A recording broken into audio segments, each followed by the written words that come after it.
and that includes Meatless Monday, as well as other initiatives to get people to start the week off healthy. And I've been at this for 12 years now, and one of the most amazing things is the degree to which Meatless Monday has taken root in over 40 countries. And some are small initiatives organized by individual advocates, and others are larger organizations. And it's great that we'll be able to hear from both of them today. So one challenge that all of these initiatives have, and also just meat reduction efforts in general, is to figure out how to evaluate our activities. And it's not only to see if we're making progress, but also to identify successes, so we know, what direction we should head in. And in the US, we've relied on, consumer surveys to track awareness and influence. We have done evaluations in specific settings. But in all cases, there's always something kind of unexpected, and those quantitative measures don't tell the whole story. And it might be, that it's a celebrity or a chef or, or just an individual advocate, that has a passion for reducing meat. It could be a community that feels a sense of solidarity, to climate or health, all things that are affected by meat consumption. And, so it's really a challenge to figure out how to measure those, things that are kind of unmeasurable. And, now I think everyone's got this common experience since our lives have been upended, with the pandemic. Everything has changed. Institutions like restaurants and cafeterias, schools are closed. Online has replaced in-person events that we often rely on. And people are even shopping and cooking at home differently. So this, of course, makes it even more difficult to identify those levers of change. So I'm really pleased to hand it off to Susan Crenn, who's the executive director of the Center for Communications program at Johns Hopkins, to help us navigate these difficult waters. And so I'll let her introduce herself and also the panelists. Thanks, Peggy. Good morning, afternoon, and welcome everyone today to today's webinar. It's really exciting to be here with you and looking forward to the conversation with the panelists. And as Peggy said, all of these are quite distinct programs, so I think it'll be a lot of fun. And, again, we're going to be talking about measuring success in general, but also in the current context of COVID-19. My name, as Peggy said, is Susan Crenn. I am the director at the Center for Communication Programs. We're part of the Johns Hopkins School of Public Health, and we reside within the Department of Health, Behavior, and Society. And I've been at the university now for 35 years. Hard to imagine. CCP works in over 40 countries. Most of our work is done internationally rather than domestically, and we support social and behavior change programs for public health with the goal of helping people make healthy choices in their lives. And that dovetails directly into the partnership we have now with Meatless Monday and the Center for a Livable Future to expand Meatless Monday globally. So that's me. And before I ask our panelists to introduce themselves, I just want to talk through very briefly the structure for today's webinar. So we'll spend about 40 minutes in discussion with the panelists. Then we'll open it up for 15 minutes or so of Q&A, and then we'll turn back to Peggy for some final thoughts based on what we've been talking about. And we do encourage and invite all of you to join the conversation via chat. We'll be monitoring the questions and contributions as we go through. So please feel free to throw your thoughts up there as well, because we do want this to be as informal as possible and make it more conversational. So with that, I'm going to turn to the panelists and ask each of them to introduce themselves. So if we can start with Carla. Yeah, thank you so much, Susan, and thank you all for participating today. I'm really looking forward to this. My name is Carla Dumas, and I am a registered dietitian, as well as the director of the Food Nutrition Program under Farm Animal Protection of the Humane Society of the United States. And I am personally based in Florida. And, just thinking about Meatless Mondays, I have, prior to joining HSUS, I worked for a large school district in Florida, where even just getting connected with HSUS and Meatless Mondays, we initiated a Meatless Monday program there in the school district. So I have been working in food service for over 15 years and working with HSUS for about 6 years now. And our food nutrition team partners with institutional dining operations and the largest food service companies here in the United States to increase plant-based offerings and reduce the reliance on animal products. So over the last 5 years that we have been working in the US with food service operators, we have worked individually with 600 different institutions and are working with 13 of the top 50 food service companies. And I have a team of dietitians, food nutrition specialists, and chefs that are providing that guidance, whether it's recipe development, culinary training, and more so. So we have actually hosted over 11,000 food service professionals at 500 culinary trainings. And on a personal note as well, as you can see in my virtual background, just wanted to mention it, my husband and I operate a small farm animal sanctuary. So that's an actual image of a few of our goats on the property. Thanks, Carla, and thanks for allowing your goats to join us. It livens up the morning. Jackie, can you introduce yourself? Hello, good morning. I'm Jackie Sinclair, and thanks so much for allowing me to participate in this panel. I'm very, very grateful. I'm the founder of Meatless Monday Jamaica. I've been involved with the Meatless Monday global movement now since 2011. I'm the former food columnist of the Jamaica Observer. So my movement here in Jamaica is very informal. It's more informative.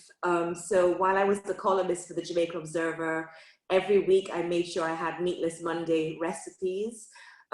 Through my other business, Kingston Kitchen, we had a magazine, so we had a dedicated Meatless Monday section. And with my new website, Nyam and Trod, I also have a dedicated plant-based section. So my advocacy is through recipes, because that's the #1 thing that people ask for. We want to do a reducitarian lifestyle, but we don't know how to cook plant-based meals. So I used to go into schools with food and nutrition teachers, teach them how to make plant-based meals. I would speak to my friends in the food industry, like chefs, restaurateurs, imploring them, please add some vegetarian and vegan recipes, offerings on your menus. Jamaica as a whole, we're very meat-centric culture, right? So we're known for our curry goat, sorry, Carla, but goat is a very popular, animal protein here. We love our fish, our jerk, we're famous for that. So what I used to tell people, how can we veganize our cultural dishes? So like jerk, for example, we would jerk tofu and legumes, because we eat a lot of legumes here, like the gungu peas, the red peas. So I try to show people how we can turn our cultural dishes in vegetarian or vegan ways. But ironically too, Jamaica is known for our Rastafarian community with their Aito cuisine. So veganism, the term, to be honest, was known here forever, but as Aito food, not vegan food. So we're not really one for labels here, but naturally, because it's such an organic island, we eat a lot of plant-based without calling it plant-based, like ackee, which is a part of our national dish, is a fruit that grows on a tree, and that's plant-based without the saltfish. Callaloo is a green, it's cheap, it's cheerful. Everybody eats callaloo. So there's a lot of things traditionally that we've been eating that are plant-based, like our porridge, our breadfruit, all of these things. But now people are like, oh, well, we've been eating kind of plant-based. So I try to break it down into layman's terms, because veganism kind of evokes an elitism. you know? So I try to break it down into casual ways. Remember, Jamaica, we have high levels of poverty here as well. And, you know, but most people traditionally shop at the markets, which are laden with fruits and vegetables. So I try to teach people how to, you know, view food differently based with what we have already, not so much reliant on the imports. We import a lot in the islands. And recently, because of COVID, which was one wonderful thing to see, as you know, we're a tourism island. So what we didn't realize, a lot of our agricultural products went to tourism. So we had this glut on the market during COVID. So a lot of these companies were selling vegetable boxes of like 1,000 Jamaican dollars, which is less than 10 US, maybe about $8, with a big old box of vegetables. So during COVID, I was just, people were like, oh, I have this zucchini. How do I cook with this zucchini? Because again, it was traditionally made for the tourism market and not the local market. So what was exciting during this time is that a lot of people, because of these cheap, affordable vegetable boxes, were beginning to cook more plant-based meals. So online, you were seeing people cooking more plant-based because, you know, of our immunity. Everybody wants to be healthier during COVID. And then we're also we're known for our bush medicine, what we call like plant-based teas, like fever grass, which you call lemongrass, cerasee. So that's a big thing right now, that everybody's going back to the roots, you know, the bush teas and all of these things, the cheaper ways of keeping healthy during COVID. Thanks, Jackie. Really You're interesting, welcome. and to hear how things have shifted already because of COVID in Yeah. a positive way. Stenka. Microphone works? Yeah. Yeah, great. Hi, everyone. I'm Stanka. I work with Friends of the Earth Europe in Brussels, and I'm coordinating the work of the Friends of the Earth Europe groups working on food and farming. And Meatless Mondays programs are part of our overall work around food systems, specifically looking at the impacts of industrial animal production and also meat consumption. So with Friends of the Earth Europe, we actually look at the issue of meat consumption and the whole industrial cheap meat system as kind of part of the same problem, and really trying to tackle kind of systemic issues around meat production and meat consumption. So as I said, the kind of the part of the program that we're doing on Meatless Mondays, it's part of this kind of general work we do in different ways through awareness raising programs to try to influence also policies to create better food systems, but also reduce meat production and offer healthier products to consumers, to also generally creating very different practical ways for people to have access to healthier food. So today I'm trying to kind of represent a little bit the views or like the experiences we have within the European network. So speaking from the experience of our colleagues in different countries, we have several ones in Poland, Germany, Netherlands, Hungary, so really different backgrounds, different cultural experiences, and so on. And we've been working on and off on the issue in the last years, but we're quite new to the Meatless Mondays network somehow. So I'll try to share with you our experience from this, for now, quite short kind of working experience with Meatless Mondays, but I hope that will be useful. Great, thanks so much, Stanka, and thanks for those introductions. And just listening to that, it's great to see we have, you know, different levels of the system represented on the call, and I think that will make the conversation very rich, from that very local family, how do I do this at home, to the food system delivery, if you will, itself, and then kind of at the policy level, how do we influence the food production system? So I think it's just a really nice mix of representation we have here.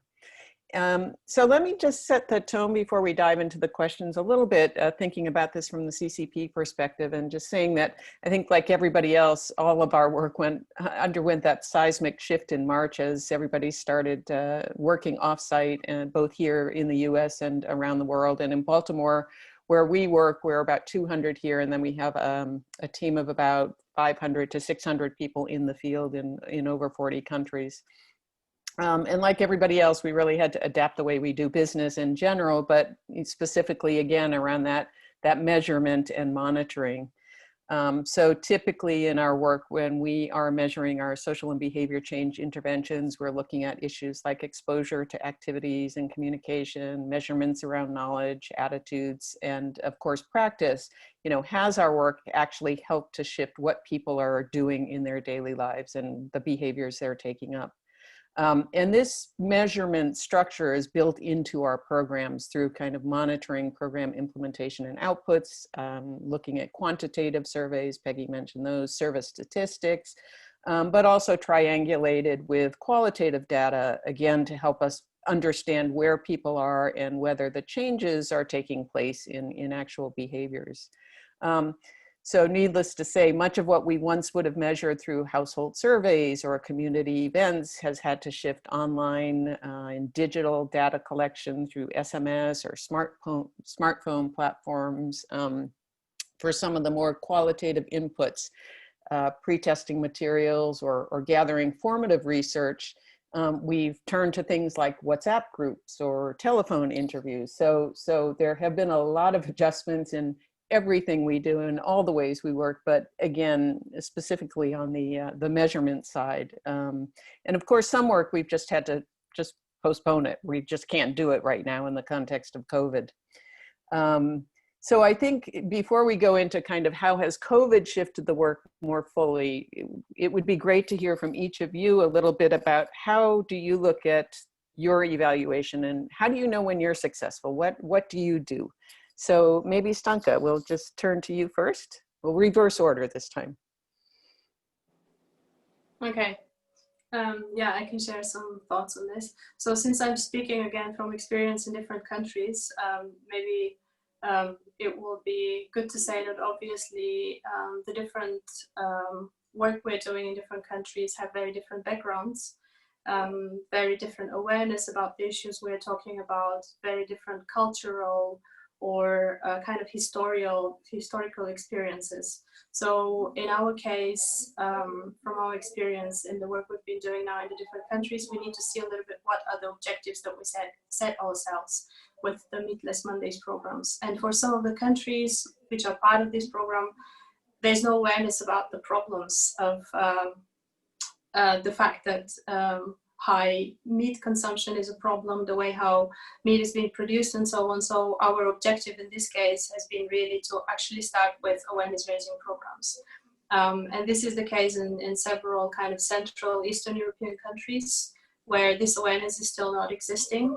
And so what would be ways how we see that we've been successful in at least increasing somewhat the awareness would be with some of the things you mentioned already, looking at surveys, obviously people know about the problem, but also about the fact that in many cases our members are the first organizations who raise certain issues. And I think in the case of meat, it's been also the case where no other organization talks actually about that problem.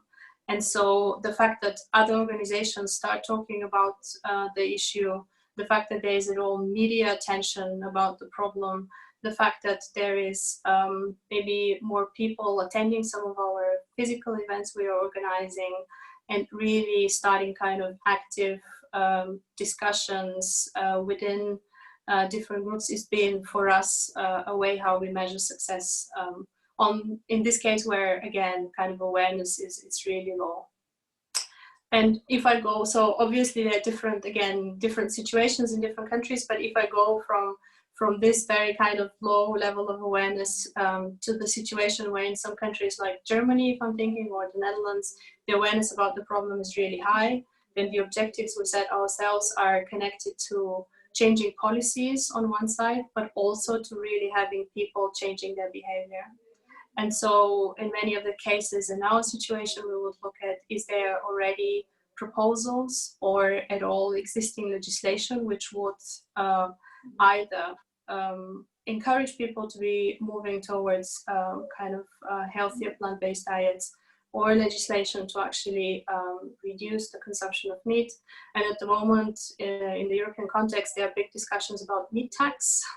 in the Netherlands, in Germany. So again, we know then that there is on the public sphere, let's say, in terms of policies, there's a lot of discussions moving about changing policies so that this can be done. And in some of the other countries where we are active, I guess in some of the programs where we have worked with institutions like restaurants or schools, again, the fact that more of these institutions are interested in offering vegetarian, vegan diets, it will be for us a success factor. We've not seen, I mean, a lot of this work is kind of new to our network, so we've not seen this in practice. But I think the moment this program kind of gets more underway and we have maybe next year, we see how things are moving, we will know then if these programs have been successful and what they led to. And again, I think how we measure something really depends on the objective that we set ourselves. And these were just some examples I thought of kind of giving, but if we think of other objectives, there will be different ways for measuring, like maybe on the policy side, just to say, so I work personally on the European legislation, and you might have heard that there was the European Green Deal, which came out last year, and as part of it, the Farm to Fork strategy being published. So there is clear kind of mentioning by the European institutions of the need to reduce high meat level consumption. So for us, that's already kind of a small success, let's say. And that's how we understand that our work is, it's really kind of having an impact.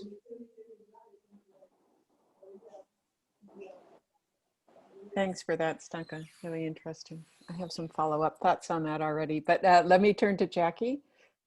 You get the middle seat again, because I'm Yes, I don't mind. So basically, when I started Meatless Monday in 2011, I had encountered a lot of resistance when I sought sponsorship for Meatless Monday. A lot of people like, oh, that won't work. People love meat too much. That's not going to happen. So that's when I made a decision to go on my own and do it through my writing. And what's been beautiful for me, I have, people who have come to me now before, the same people who turned their backs on me, so to speak, for lack of a better term, came to me like supermarket owners. Okay, Jackie, do you think if we do Meatless Monday specials on these kind of beans, for example, would customers buy it? I said, yes, for sure. So I started going to meeting with supermarket owners, restaurant owners, to tell them, okay, Monday traditionally is your slow day. And ever since they've, started these Meatless Monday initiatives in terms of Meatless Monday specials and deals, they've seen the difference in their business model, for example. So that's one metric that I've seen success in Jamaica. School children, a lot of school children are very, very conscious. I try to partner with Plant Jamaica. So Plant Jamaica is an NGO here that plants food gardens in the inner city. And so what we want to do, and that's what we're planning to do right now, if there's a way, we've just applied for grant funding, we're hoping, fingers crossed, that we get some, to plant food gardens in different basic schools. So basic schools are like nursery age children, because you're finding a lot of people now are planting food gardens in Jamaica. And if we could start in the schools as well, because a lot of schools are in impoverished areas, and there's a program called the PATH program that the government uses to subsidize school meals, but typically we're not really seeing any plant-based contributions in that.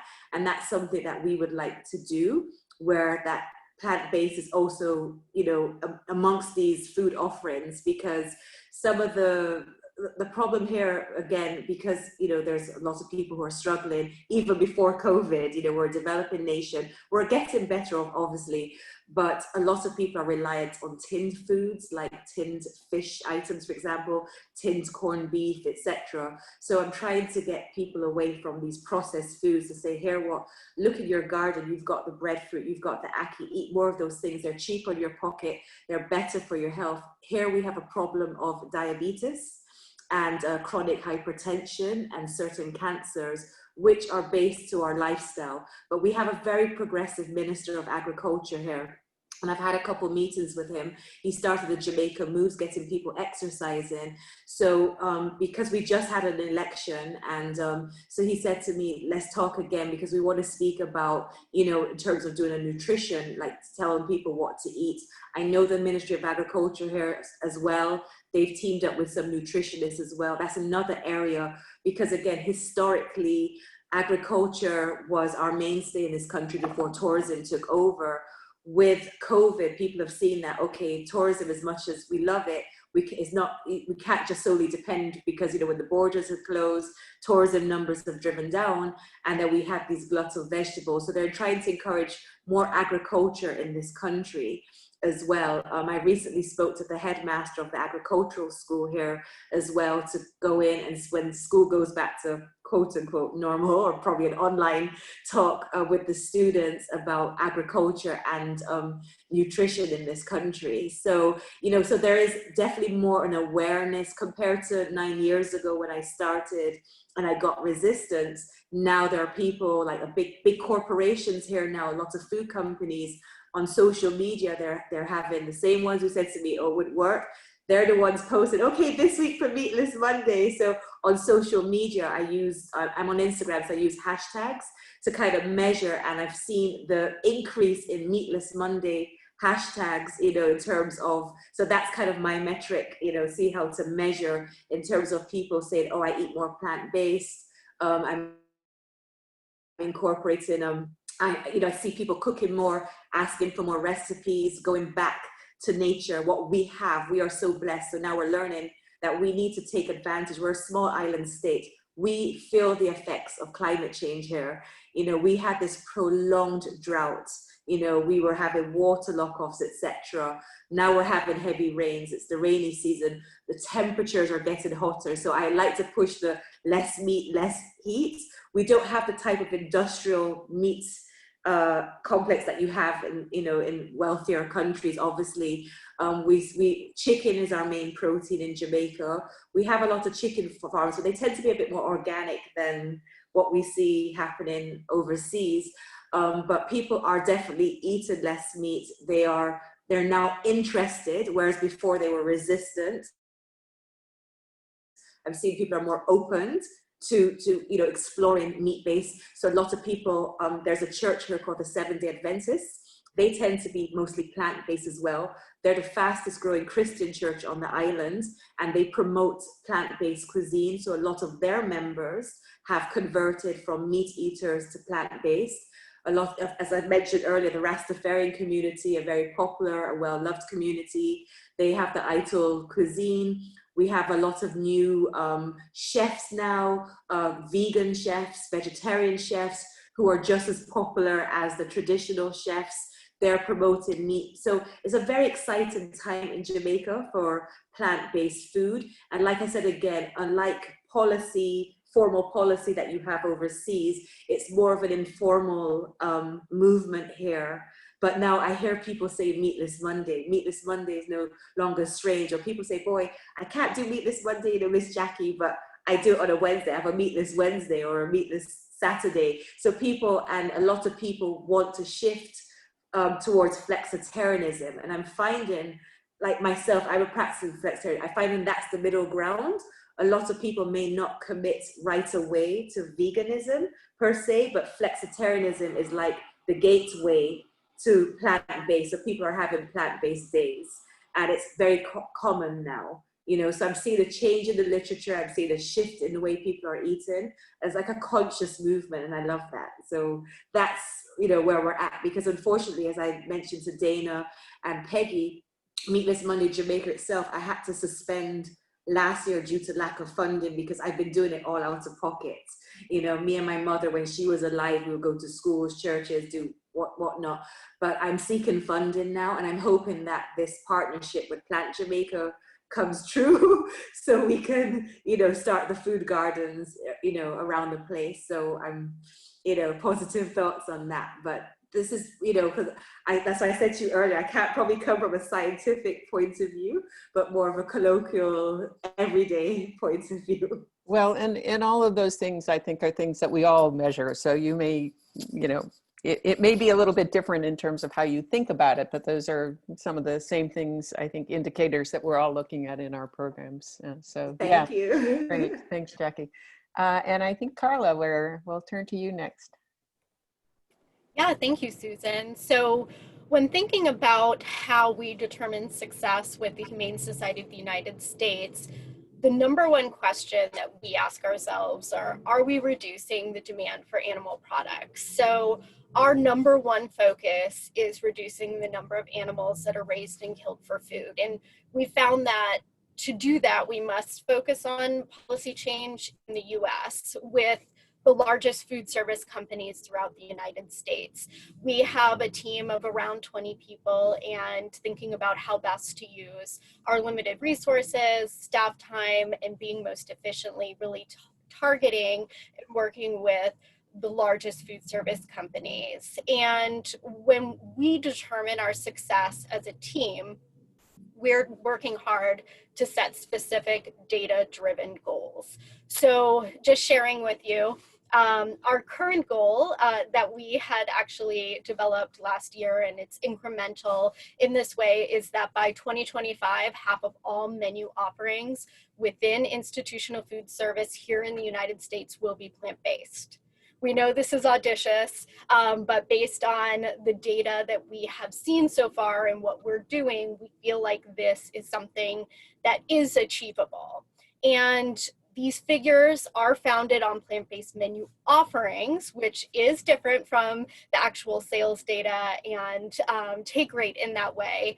The best available data indicates that plant-based offerings translate to more plant-based food purchases. So I wanted to just go a little bit into how we set the baseline and kind of explain a little bit more into that.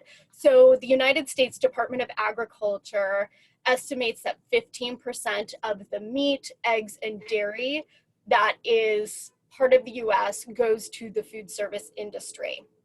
And then based on the data that we have received over the years and working with different companies and individual institutions, it's estimated that around 7% of the foods currently offered are plant-based or at least meatless that are in the institutions right now. So we have been doing this work for about 10 years or so in a variety of different capacities. And through our direct work with institutions, we estimate that currently around 12% of the foods offered are plant-based. So that's kind of like what we're looking at in terms of the baseline. And when thinking about case studies and institutions that we've worked with, you know, what we see is that it's indicating to leading to increased purchasing. So there is a direct correlation between increasing plant-based offerings and the purchasing there. So I wanted to just highlight one example from our work with Sodexo, and being that that is one of the largest companies in food service, we did a pilot training initiative with them last year at Creighton University, located in Nebraska. And this particular university was chosen directly by Sodexo to launch this pilot training.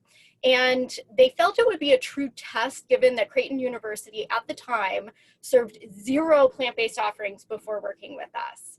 And for those of you that are not familiar with Nebraska or the different states here in the United States, Nebraska is in a geographical region not inclined to favor plant-based foods.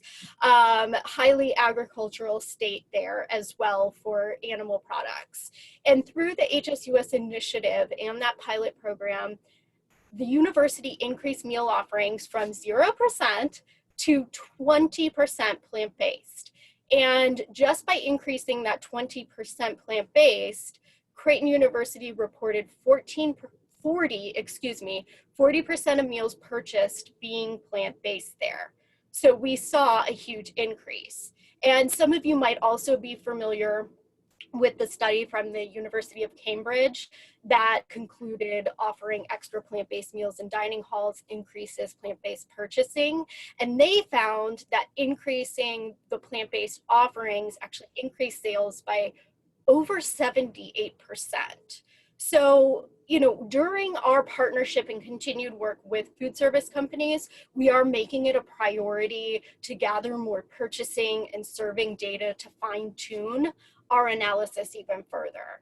But with that goal that I mentioned by 2025, if we're working with the food service industry, that 50% of what is offered is plant-based, in 2025 alone, we would be able to save 645 million animals. And in that 5 years, if that can be done, we can save an estimated 1.89 billion animals. So that is our goal. And, you know, as I mentioned, we're going to continue to really fine tune getting as much data as possible from the companies that we work with. Great. Thanks, Carla. Thanks, all of you. Really, really interesting, and clearly a diversity of measurements being used. Just one observation, all of you kind of mentioned what you're trying to do, those objectives, and tying the metrics to those objectives, and really, regardless of what it is, understanding how that measurement relates.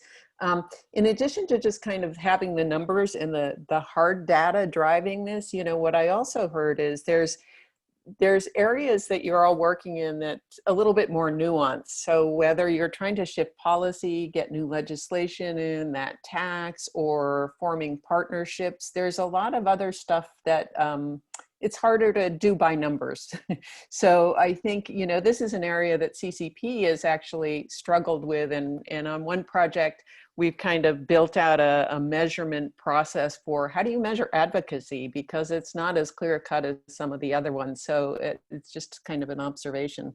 I think also that clearly public sentiment and the social media is telling you all how well you're doing in this space. And I do wonder if there's an opportunity to kind of look at big data somehow and really capture that more broadly, because it seems like there's a lot going on there.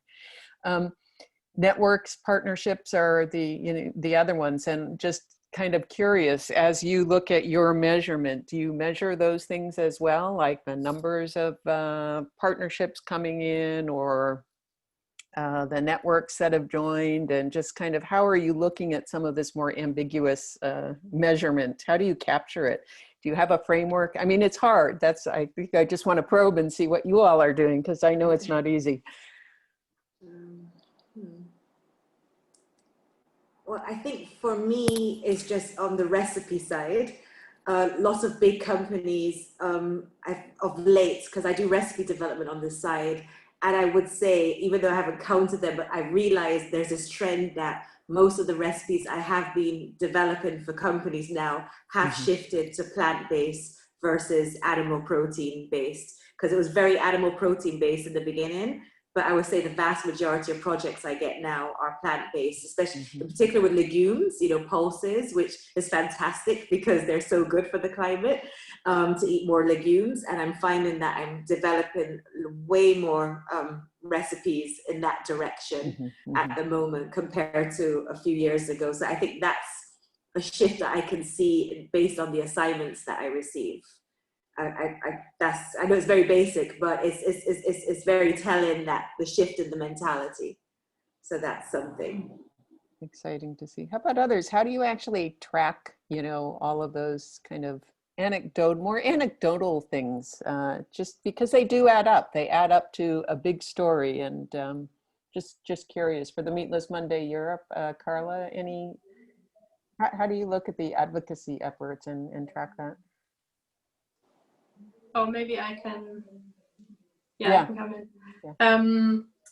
Yeah, you asked about networks and partnerships. Actually, developing networks and partnerships is quite often one of the objectives we set ourselves, specifically around the work against factory farms. In several countries, we are supporting communities which are fighting against factory farms on a local level, with a lot of the kind of impacts coming with the industrial production. So actually having kind of an active support for them, or increasing the number of organizations who are working on the issue is quite often something we're measuring, and for us, we are aiming at. And for us, it's quite important because working with more civil society organizations, we are reaching out to different kind of how to call it, parts of the society. We are an environmental organization, but we often work with animal welfare organizations, with health organizations, with development organizations, because again, they're reaching out people with different other interests.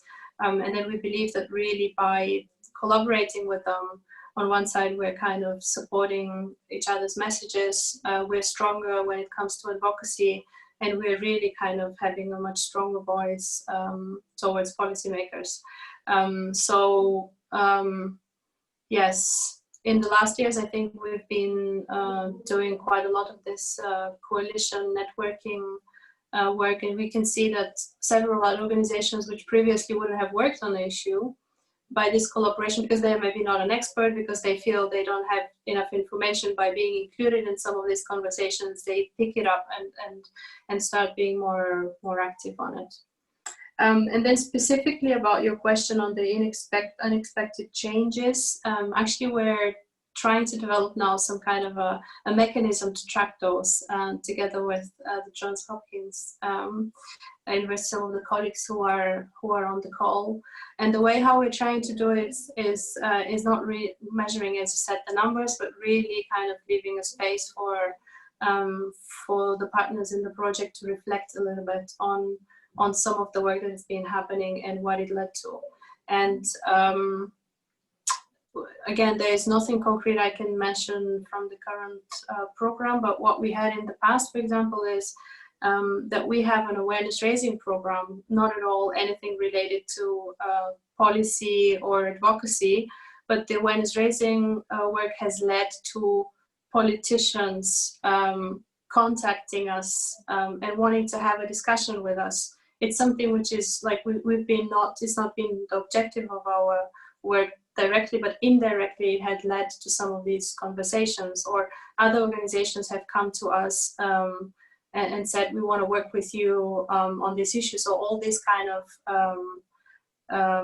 unexpected results could be related to, again, increasing the networks, achieving some policy objectives, or including even more people in the work we're doing. So maybe I'm sure in a few months I'll be able to share more examples of these kind of unexpected results. But yeah, basically trying to be kind of open to any changes and kind of looking beyond the actual indicators that we set ourselves to understand if there was anything else that we didn't expect and we didn't aim for, which changed. Great, thanks for that. As you were talking, it reminded me there's a couple methodologies we've used to look at those unexpected outcomes. One is kind of the most significant change methodology, and there's another one called outcome harvesting. And so when we've been trying to capture some of that harder stuff, those are approaches that we've used. And another area, like how do you measure that capacity building? And those are helpful.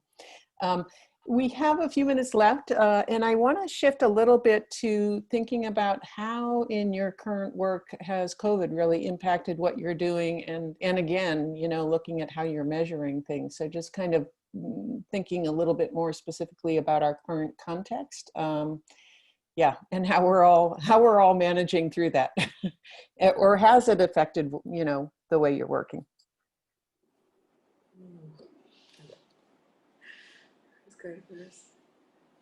I'll leave it to somebody to jump in rather than designating. Okay, Stanka, thanks. Or Carla can go as well.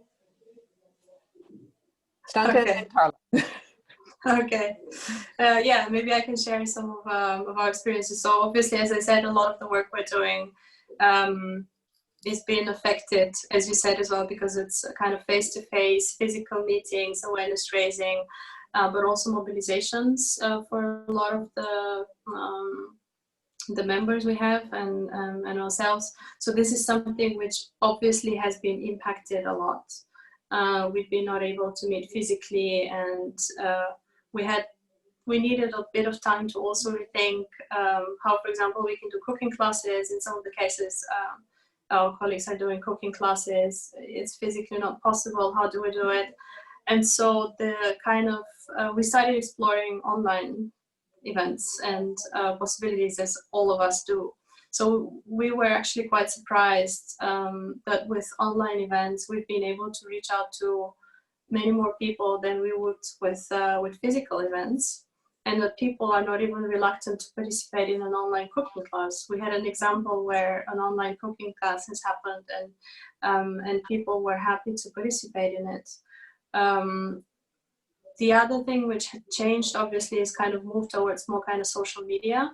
So this is something where we're thinking and looking at kind of developing more powerful communication materials to engage people in a kind of equal way that we want to through a kind of physical engagement. The work with restaurants and schools has been obviously very difficult, almost impossible, but still we've been trying to use the time to plan hopefully something that can start happening from next year. And so again, thinking of how to measure the success in this case, it would be, are we able at all to speak to schools and restaurants, because they are also those who are, restaurants are, some of them had to close down. And so the success would be actually to find some of those who are ready to speak with us about the issue because they have other problems. But obviously, on the social media side, really looking at the reach of some of the materials, and we had huge success with some of the Meatless Monday materials we've translated, which ended up in really big engagement of people, creating huge discussions, and having, I believe, probably more participation than you would have with a kind of physical participation. So these are kind of some of the first reflections. Mm-hmm. That's terrific. Carla? Yeah, thank you. And I wanted to just touch on the conversation we were having a minute ago as well, in talking about like measuring the nuanced area. Obviously with HSUS, we try and measure what we're impacting, but fully recognize that we can't do this alone, and that there's so many other organizations and individuals that are helping shift this change. And we also do have a collaborative website that highlights a lot of the resources throughout the United States for institutions that are requiring or looking for services outside what we provide as well. But thinking about really our work and maybe how it's shifted, or some of the challenges that we have seen throughout the pandemic, very, very similar to what Stanka was just saying in terms of like moving to a virtual capacity. We're seeing that we're able to have an even greater reach, and for us can then look at even larger goals. So in thinking about working with the food service management companies that we are working with, originally, when this started in March and thinking about it, kind of brought up questions about pausing our work with food service companies. There was so much uncertainty as to what was going on.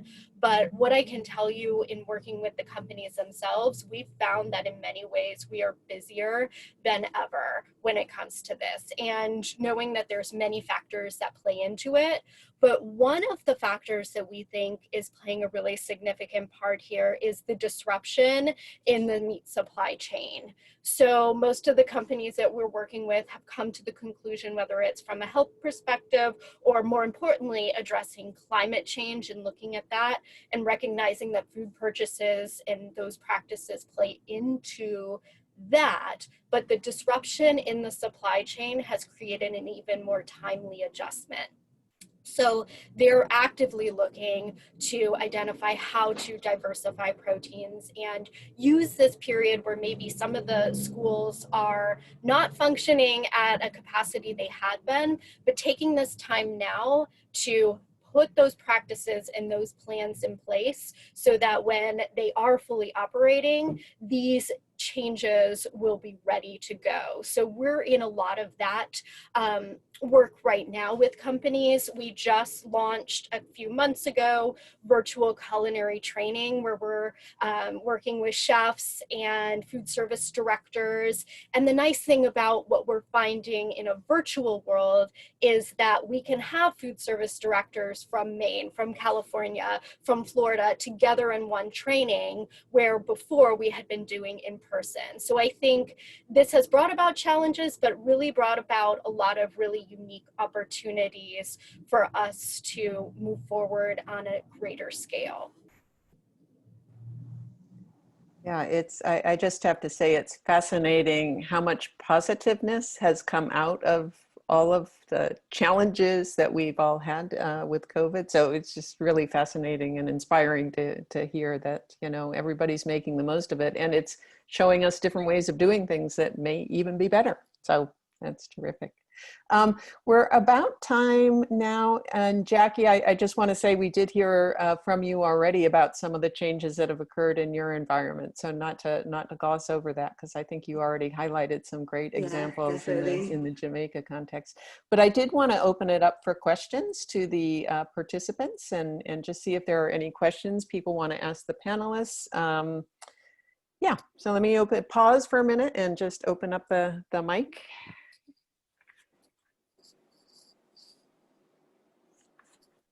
All right.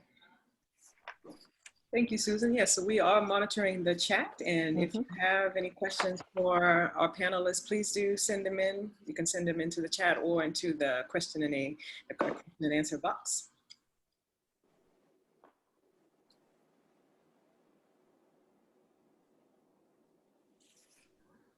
Okay. All right, and no questions so far. Questions. Okay. All right, well, let me then keep going if I can. And if people do have questions, just feel free to throw it in the chat and I'll keep my eye on that. So another question I had for you is just in terms of the messaging around Meatless Monday and meat reduction, how can we frame our meat reduction messaging to be more inclusive? You know, I think, Jackie, you mentioned when you say vegetarianism, there's an elitism to that. And I do think there's generally a sense of that. And again, maybe the sentiment is changing. And I think climate change and COVID and many things are making people focus on this more sharply in a different way. But there is probably still some of that sentiment there about it being kind of an elitist agenda. And I just wonder how you think about that in your respective organizations. And for us in Jamaica, for example, you know, you have some of these ingredients for vegan dishes, like say the chia seeds and the plant-based milks and all of that. They tend to be quite costly, you know, for the average person. So what I do, I try to switch the narrative, is that so instead of looking on these foreign products or imported products, look what we have. We grow cashews, for example, you know, we're a cashew and peanut growing island. And you see that cashews are quite popular in vegan cuisine, like, you know, cashew meat, etc. Coconut milk, again, you know, we're the land of coconuts. So what I try to do is, instead of talking about the trendy foods, which are trendy in the Western world abroad, I try to, my language is in the local context of based on what we have. It's autumn, it's pumpkins. We eat pumpkin year round, you know, but, you know, now it's rainy season soup. So I try to encourage our local cuisine, because veganism here, okay, so Jamaica is a class-based society. And so you find that, you know, whereas I speak to one demographic in a certain language, in another demographic, I have to speak almost in a different language, or I have other people speak on my behalf. Like, for example, when I went into certain schools in the rural areas of Jamaica, where it's more patois spoken than standard English, as I said to you before, I'm British Jamaican, so my patois is not so great. I mean, I understand it, but like, so I would speak to the teachers, for example, and then they would say it to the children, because I guess I spoke too posh for them, or so, I don't know. But, you know, so again, I'm very mindful of, in every context that I'm in, then I change my speech accordingly.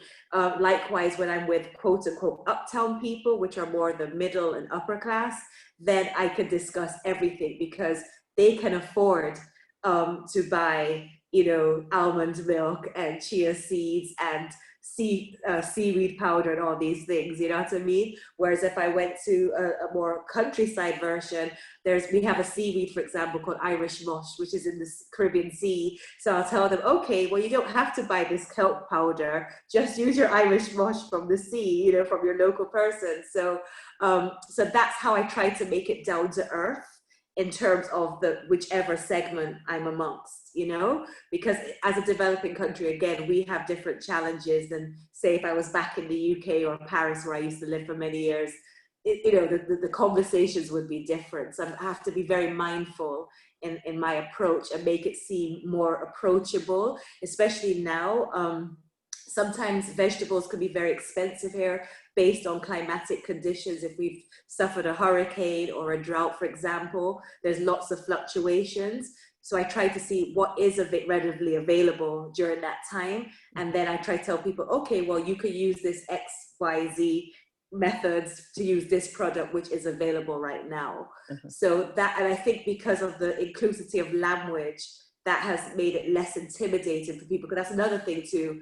I think for some, they find veganism intimidating as well, or they think, oh, it may not taste as great. So I tell them, well, the way you season your meat, season your vegetables the way you season your meat, you know, to be just as tasty. I said, everything starts out bland before you season it. So just little, so these are like my little colloquial ways of, you know, bringing it down to earth.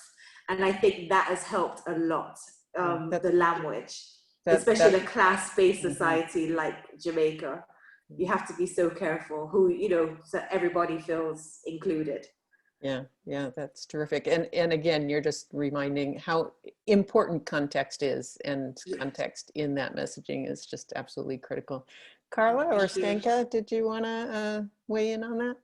Yeah, I think very similar to what Jackie mentioned in terms of what we do in the US. We're working with institutional programs like school districts, hospitals, universities, where they do have a very limited food budget. So we really focus on utilizing ingredients that they're going to be able to source. If we think about school districts, you know, they probably have like a max cost of $1.50 for food costs. So being very, very mindful of what ingredients we're using, and throughout our work, it's making sure that the foods are appealing to the greater population. This is not to meet the needs for those that are identifying as vegetarians or vegans, but truly offering options for the greater population that are going through. So that's really, with our culinary team, that is the emphasis when we're focusing on recipe development and working with the companies and individual accounts as well. Great, thanks. I don't know, Stanka, if you wanted to add, but there are a couple questions. Did you want to add anything to that, or? Well, I can if there is time. Yeah, I mean, just to say from our perspective, obviously context is also very important. So next to working with different countries where we need to adapt the messages, we also work with people, again, who have very different also social, cultural experiences and so on. And what we're trying to do is not being kind of too radical either in the direction of be vegan or kind of, yeah, you should stop the eating meat. So we're kind of trying to really have a message which can be understandable by everyone, and trying to not be prescriptive as well. We're not telling people your consumption is leading to this. We are kind of saying this is how what you actually can do to improve your diet, which is better for the planet and for your health, and really kind of more giving an advice, giving the information, but never being kind of prescriptive towards people to change their diet. Great. I think all very, very useful and practical responses to how do we really make sure that the messaging is inclusive and responsive to the needs of those I do want to turn my attention to two questions in the chat, and there is one that asks about are there metrics for greenhouse gas emissions or other environmental planetary metrics? And I think CLF is in the best position to answer this. So I don't know if there's somebody from CLF that might actually jump in on that. What resources you have? And if not, we can maybe share after the webinar. Yeah, sorry, this is Becky, and Daphne, I don't know if you have anything to say. Yes, I'm getting to that question. Sorry, I was typing in the other question and answer box at the time. Yeah, we do have data about, and we have done a study, we have data about different dietary patterns and their shift on greenhouse gas and water footprints. And so we do have that data. But beyond, our larger data, there are just several organizations who do some tracking with different types of metrics. So actually I was having this conversation with the student who wrote this question yesterday. It was a really good conversation because, there's not a lot of standardization in how people track this. So it would be a really good thing to do even for cities and, programs and NGOs. So, but definitely we will, if you have a specific question about that, please contact us and we can maybe at least help you with some of the modeling numbers that we have based on like FAO consumption data and the life cycle assessments. Thanks for that, Susan, Becky. can I add something to that Sure, as well? yeah, please. Perfect, thank you. Well, I just wanted to also point out, we actually work with Dr. Isaac Emery, who is an environmental scientist. So he works with us and with the companies to help measure changes for our partners with carbon emissions. Most companies do have some sort of environmental or sustainability standards. So really highlighting food choices and where they're at and how they can meet those goals by diversifying proteins, including more plant proteins as well. So that is part of the work that we do with the companies. Great, thanks for that addition. And I just saw there's another question in the chat. We're a small community group. How can small community organizations monitor metrics? And I think that's really an excellent question because, it can sound like big and overwhelming to do monitoring and evaluation, and it doesn't need to be. It comes in all shapes and sizes. So I think it's really about, how do you set your goals, and then what are the mechanisms that you have, regardless of your size, to kind of measure or track those? And so there's always a way to track and measure, and it may not be the be all end all and the gold standard, but there's lots of different ways to approach it. And I just want to bring to your attention, I think I have somebody that's going to help me bring up a slide. CCP does a lot of work in capacity strengthening around social and behavior change, and including measurement. And so we have a lot of resources that are available to anybody who wants to use them on a variety of websites. One of those is the Health Compass for social and behavior change. And it's just a great set of tools that can help people walk through how do you do good social and behavior change, but also thinking about, how do you measure it and things like that. So that's a site.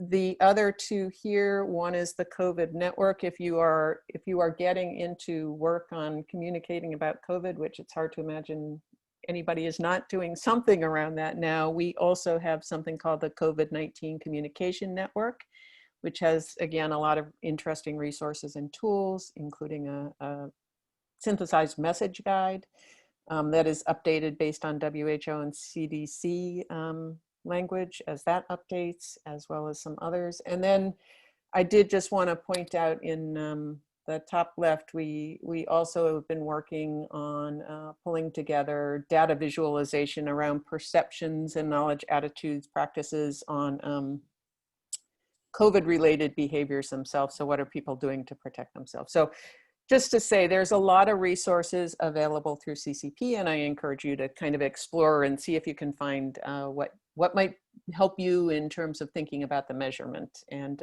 we're also happy to entertain questions if you want to reach out to us separately. And with that, I think I am right on time in turning it back over to Peggy for a bit of a wrap up. Thanks, everyone. I just really want to thank Susan and our panelists. That was a super exciting discussion. I just wanted to end with a couple of reflections. One of the things that came to me is just all the exciting opportunities for collaboration, you know, between countries. One of the things I was really hearing is, you know, that the importance to align with organizational objectives. So whether it's a supermarket that, you know, has a slow day and they want to sell more, or food service, you know, wants to increase sales and attract other diners. You know, chefs could become well known and people could increase their social media following, or the health minister who, you know, was concerned about diabetes. And the thing about meat consumption is there's something for everyone, you know, whether it's climate or you know, just food or selling more products. And, you know, one of the things that just strikes me is that a lot of these organizations are global, you know, and some of our experiences could really, you know, benefit one another. So, you know, one of the things we'd love to hear from you is what sectors, you know, you're focusing on, and you'd be interested in maybe collaborating on a program or evaluation, or just learning from other people in the network. The other thing, you know, that I just loved hearing is just this idea of making all of this culturally relevant, and, you know, meeting people where they are, being sensitive to the issues that they're with in terms of the degree of awareness, but also, you know, just the dishes and the food. And I think that's something that we've really spent a lot of time focusing on. We have some new creative coming out, which is celebrating different kinds of beans and different kinds of dishes. I think there's a real opportunity to kind of focus on, you know, regions or cities that have special plant-based dishes, because, you know, it's really all about food. And if we can, you know, kind of use Meatless Monday as a way to highlight those special plant-based ingredients in foods, I think that, you know, can be a real win. And, you know, so again, those multicultural, you know, multi-country projects. And I guess in order to facilitate this sharing, I mean, that's really why we created this global web platform. And if you're not a member already, you know, I encourage you to join. You know, you can get creative resources, you know, that we've developed and other countries have developed. And there are also a lot of the, you know, CCP evaluation tools and what CLF has come up with for evaluation tools are there. And then again, we'd love to hear your stories, because really, you know, so many other countries can benefit from that.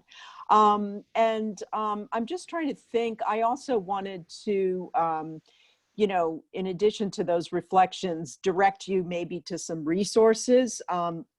And again, some of these can be found on the platform, but CLF just came out with a great white paper on plant-based meats. You know, what we know, what we don't know. I mean, that is something that's kind of taken over this sector, you know, so much. And anyway, that's just really the beginning of, you know, kind of a research agenda and a common understanding of what the pros and the cons and what that means for the future of the meat reduction movement.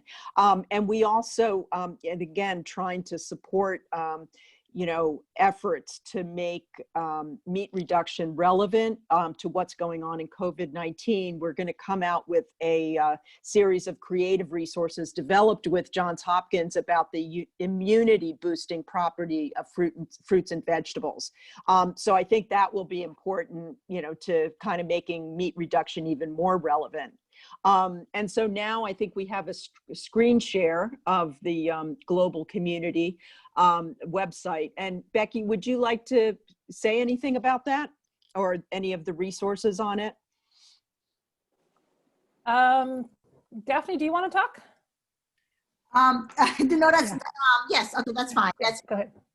So yes, so this is what you're viewing. Our lovely site manager Rebecca, I'm sure, is showing us. This is the Meatless Monday global platform. I know it's called Meatless Meatless Monday global platform. It's not all about Meatless Monday. We have so many resources, as Becky said, on there. If you go, well, first, all our webinars. We should know that all our webinars are actually on the platform. So if you want to know about past discussion, we've had things on nutrition and health. We have information too on, I think someone asked about greenhouse gas emissions and kind of the effect on different diets on climate. That's on there as well. We have, Peggy mentioned some of the creatives that's on there. That's, you know, we have that on there as well. We also have Meatless Monday Voices. What we're trying to do is trying to highlight, well, it's called Global Voices. I keep saying Meatless Monday because I work with the program so much, but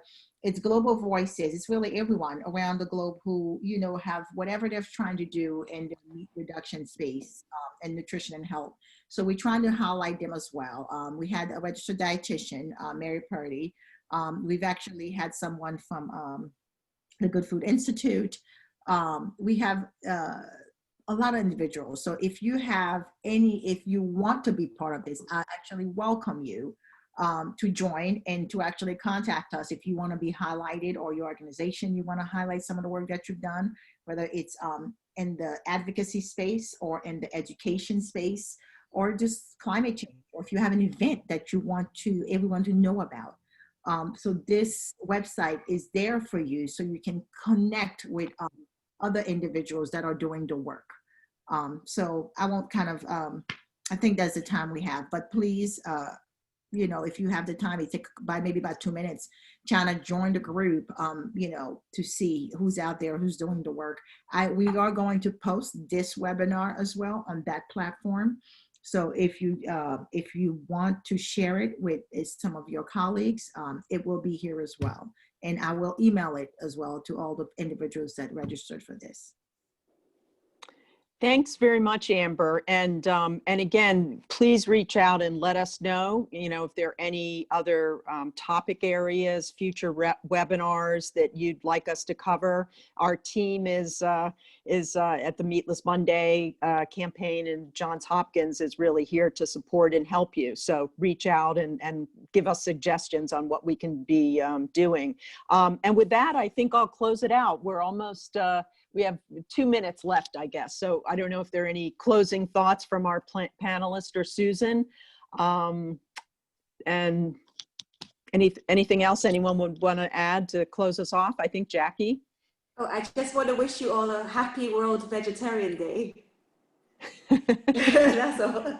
It's World Vegetarian Day today. So I use these type of days also to promote plant-based eating. And it was the UN had the awareness of food waste a couple of days as well. So I always use these days to promote a plant-based meal. So happy World Vegetarian Day. And World Food Day is coming up as well. Exactly. So, yes. I think that's October 16th. Yeah. A nice way to close it out. I just want to thank the panelists as well. Lovely to meet you all, and great conversation, and look forward to future connections with you and others who have been listening to us. Thanks. Thank you. Thank you. Bye, everyone. Thank Bye. you. Bye.